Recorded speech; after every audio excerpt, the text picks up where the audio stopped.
Titik terang kasus Subang. Jejak pelaku ditemukan di plafon rumah Tuti dan Amel. Pernyataan analis disorot. Namun sebelum lanjut, jangan lupa subscribe dan tekan lonceng notifikasinya agar kalian tidak ketinggalan berita terupdate dari channel ini. Kalau kalian sudah subscribe, mari kita lanjut dan tonton video ini sampai habis ya. Kasus perampasan nyawa ibu dan anak di Subang dengan korban bernama Tuti Suhartini dan Amalia Mustika Ratu sampai kini masih menjadi misteri yang belum bisa terpecahkan.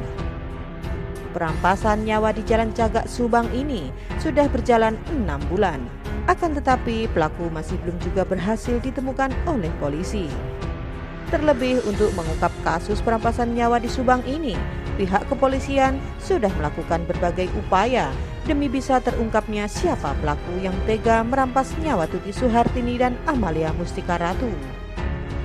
Bahkan ada perkembangan terbaru yang diungkap oleh pihak Polda Jabar berkaitan dengan kasus Subang, yakni telah diperiksanya ratusan orang saksi guna dimintai keterangan yang terkait dengan kasus Subang. Tapi pihak kepolisian masih belum juga menemukan kesaksian yang bisa mengarah ke pelaku perampasan nyawa ibu dan anak di Subang.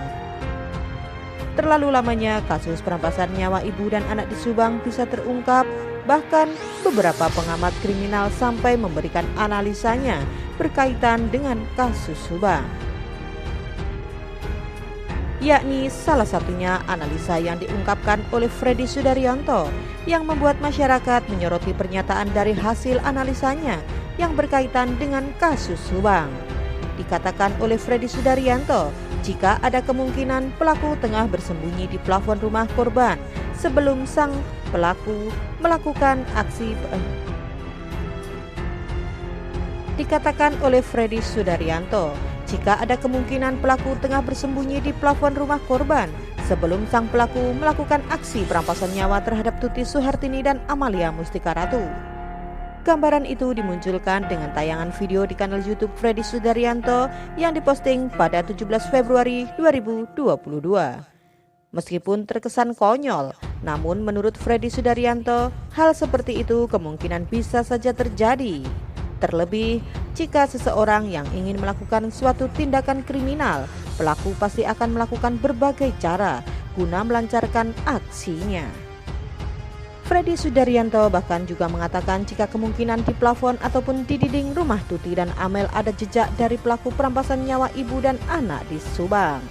Meski begitu, dikatakan Freddy Sudaryanto, jika semua hal yang ada di rumah TKP perampasan nyawa ibu dan anak di Subang tentu saja hanya bisa diketahui oleh pihak kepolisian yang telah menangani kasus ini.